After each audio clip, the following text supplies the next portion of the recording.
एक तो क्या है कि मेरा जहाँ पे रूम है ना, उस रूम में क्या सामने की तरफ क्या है कि जो सूरज की रोशनी है ना, वो इतनी आती है कि मेरे क्या है कि जो मतलब ऐसा रहता है, जैसे कहते हैं लोग कहते हैं सल पड़ रही है, तो वो क्या है कि इतनी तेज़ जिसे कहते हैं धूप पड़ती है जिसकी हद नहीं।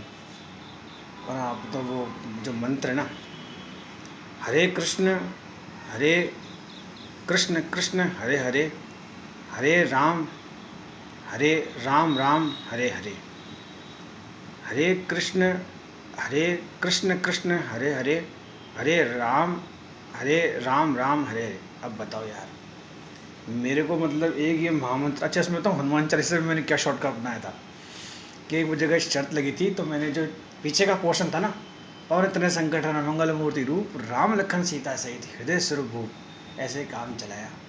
वैसे एक बार बताऊँ, मैं एक तरह से तो जिन लोगों के साथ रहता हूँ वो कम से कम जो है बहुत ज़्यादा जिसे कहते हैं, बहुत ज़्यादा जिसे कहते हैं पूजा पाठ वाले हैं, बहुत ज़्यादा। मगर वो कहते हैं ना कि जैसे कई जो दोस्त होते हैं या कई जो रिश्तेदार होते हैं, वो करते तो आपकी मदद है, आप समझिए। मगर कुछ रिश्तेदार, कुछ दोस्त जो होते हैं, वो आपकी ऐसी मदद करते हैं कि आप जो हैं फिर संकट में पड़ जाते हैं। और देखिए, जैसे वो एक कहावत है ना कि घर का बूला शाम को घर आ जाए तो उसे जो है भूला, आप समझिए। व्यक्ति के जीवन में आध्यात्मिक की जो जो मतलब उसकी जो एंट्री है, वो जब होती है तब व्यक्ति समझ ले कि उसका जो है भाग्य उदय हो गया। जैसे कई लोग अब जैसे मेरा जन्म जैसे लक्ष्मणगढ़ में हुआ है, तो वहाँ पे तो जयसराज जी थे, और जो थे क्या कहते हैं वहाँ के जो सदानाथ जी महाराज थे, आप उनका आश्रम देखें आप, तो जो छोटे मोटे जो संप्रदाय है वो तो कहीं आप समझिए आसपास ही नहीं पहुँचते उनके। तो ऐसे लोगों से व्यक्ति जो है अपनी कुंडलियाँ वुंडलियाँ बनाते हैं, हालांकि सबने बनाई थी। तो मेरे उसमें लिखा था कि जो बच्चा है इसका जो भाग्य उदय है वो जल्दी होगा। कहने का मतलब, ज्योतिष के अंदर भाग्य उदय उस व्यक्ति को तभी मान लेना चाहिए जब वो सब कुछ क्या है परमात्मा पे छोड़ दे। अब आप देखो, ऐसी कड़ी धूप पड़ रही है, और क्या था कि जहाँ मेरा जन्म हुआ था ना,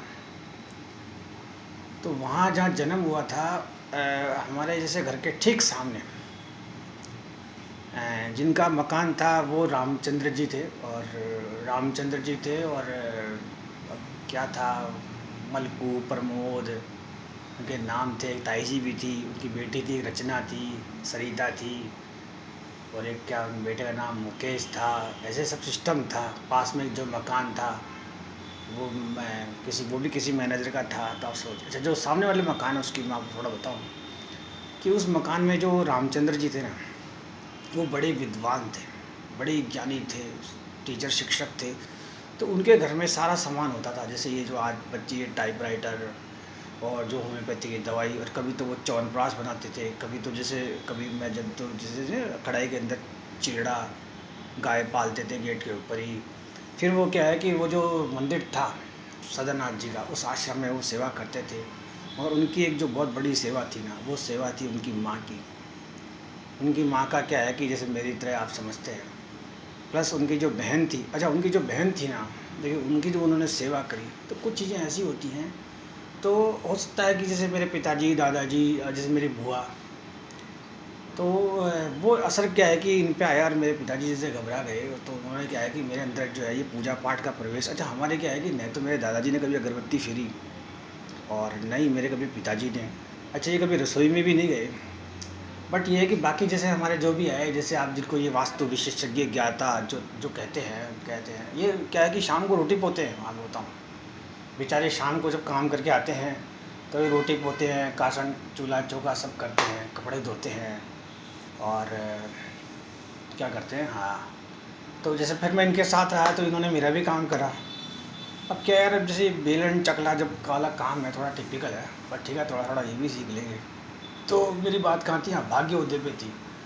तो आध्यात्मिक का प्रवेश होते ही आध्यात्मिक का प्रवेश होते ही मैं आपको बताऊं, समझ लीजिए व्यक्ति का तभी भाग्योदय हो जाता है। देखिए, जीवन है, जीवन में व्यक्ति को जो है, और मैं आपको क्या बताऊं कि हाँ, जैसे घर के सामने जो मकान होता है ना, उसका असर क्या है बच्चे पे आता है।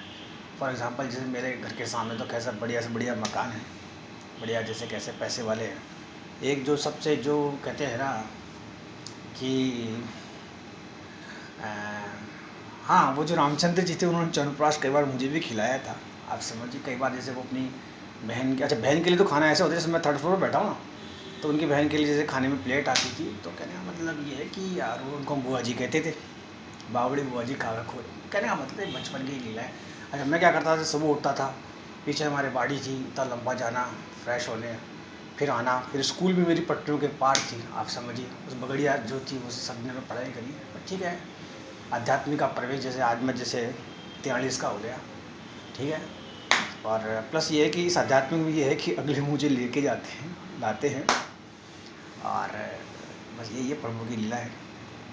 और एक तो ये धूप है ना यार, मेरे तो बस की नहीं है यार। और हाँ, ये जो रूम था ना, ये मेरे पिताजी ने सिलेक्ट किया था कि जब सारे गांव वाले जिसे कहते हैं, सब कोई तेरी नहीं सुने, तो इस कमरे में जो है, आप समझिए, बहुत पहले की बातें हैं। और इन वेरी शॉर्ट, हाँ, वो मंत्र रह गया, हरे कृष्ण कृष्ण हरे हरे, हरे राम राम राम हरे हरे, जय स्वामीनारायण। अच्छा, जय स्वामीनारायण की बात, हाँ, बेसिकली मेरे क्या है, ये स्वामी जी का पोस्टर लगा हुआ, आप समझ। मैं अक्षरधाम में रहता हूँ, और अक्षरधाम में क्या है कि हाँ, ये जो तस्वीर है ना, ये मैंने वास्तु के हिसाब से सही पोजीशन पे लगाई है, क्योंकि एक बार क्या है कि कुछ चीज़ें ऐसी होती हैं जो पर्सनल होती है। इसमें इतना ही, थैंक्स।